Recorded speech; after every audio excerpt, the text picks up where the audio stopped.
Arranged marriages were very much the thing when you were growing up, but yet you got the girl.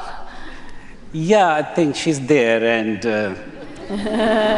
she is telling me like this, don't say anything.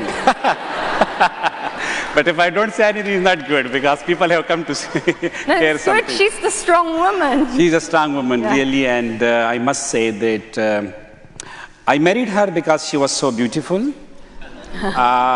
And at that time, I was just suffering from kind of inferiority complex. I thought that my nose is very big and I'm not much tall, dark in color. I'm not handsome boy. And she was the first girl who took interest in me.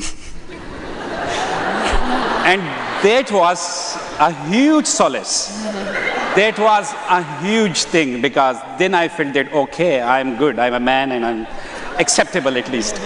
So she is really a very powerful, strong person, and she's very wise because she chose me.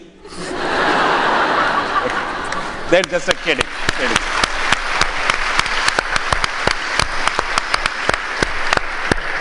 You see, Torpikai didn't complete her schooling because she went to school and then sold her books for sweets, but education comes in many forms, and she was obviously educated enough to see that there's something in this man here. I know I have like us. She should tell her story herself, but I remember that when she left the school, she was so fond of education. I must say that she took interest in me because I was like, in a small community, I was a famous boy. Like people say, he stands first in class and this and that. I knew my weaknesses, but in community I was very famous. So she married me because of education, that I was brilliant in my school.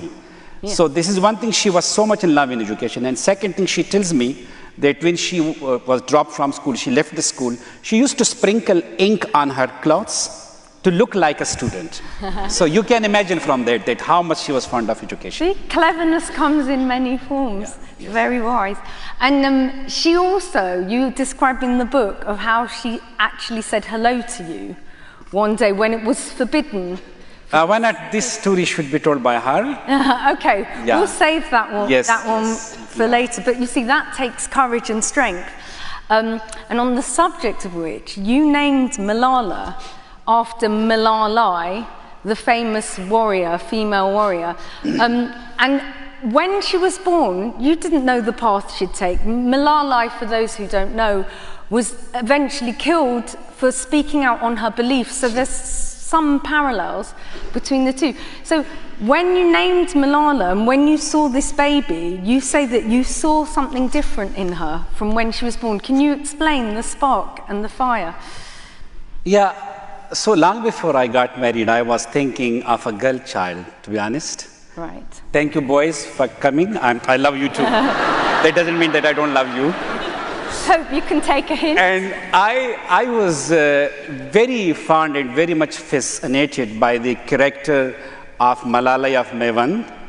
And she was a legendary Pashtun heroine in Afghanistan. Many schools and universities have been named after her. So I was thinking, even long before my marriage, that if I'm a father, father of a daughter, I will name her after Malalai of Maiwand. And the reason was that she was known by her own name.